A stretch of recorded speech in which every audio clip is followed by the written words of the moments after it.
Maximizing your Social Security retirement benefits. Take the first step toward understanding when and how to apply.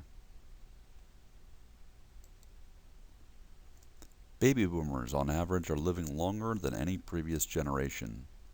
While that's good news, it also presents several new challenges. A longer life increases the likelihood that you'll have increased medical and long-term care expenses.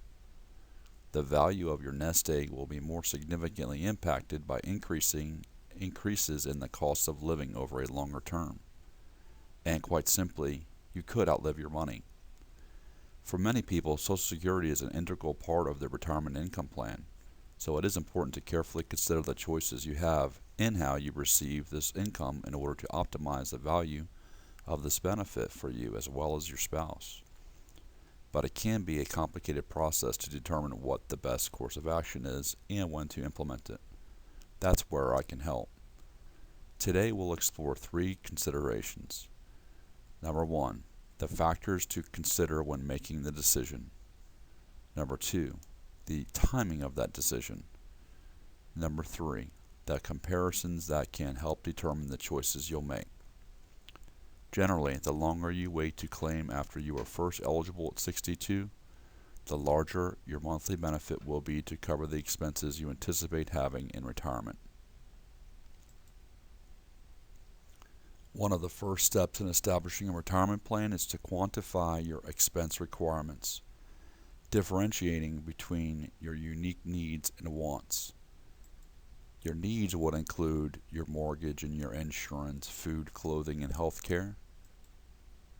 Your wants, or what we refer to as non-essential expenses, might include travel, entertainment, club memberships, charitable giving, and leaving a legacy for your heirs.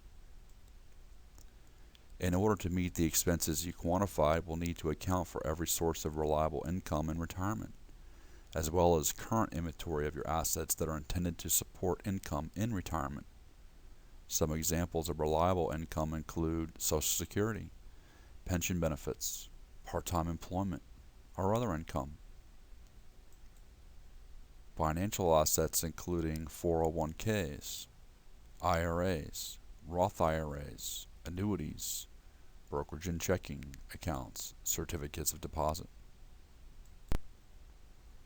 Once we quantify your sources of income, we can determine whether the income is sufficient to fund at a minimum those expenses you have identified as needs. It is probable that you'll need to withdraw from your assets that you've designated for retirement to meet these needs. If your reliable income isn't enough to at least cover the needs you've identified, we'll analyze how your assets are allocated and evaluate how your portfolio could be constructed to generate income for your needs.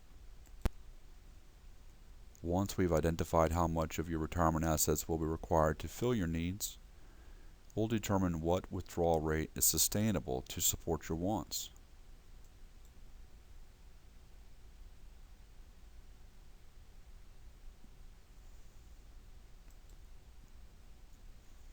As a reliable source of income, your Social Security benefits help to fund your expenses in retirement.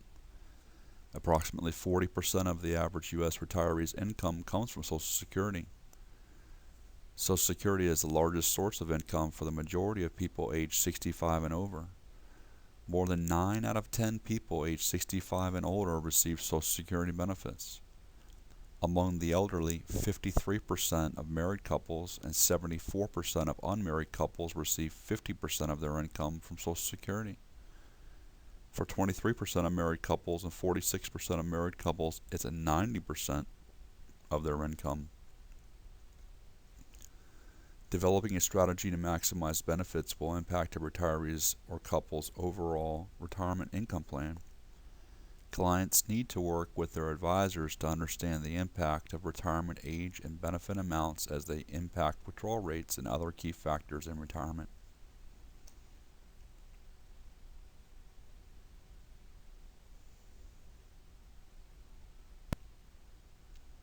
If you are considering when to apply for benefits, you're likely concerned with making decisions based on 4 key factors.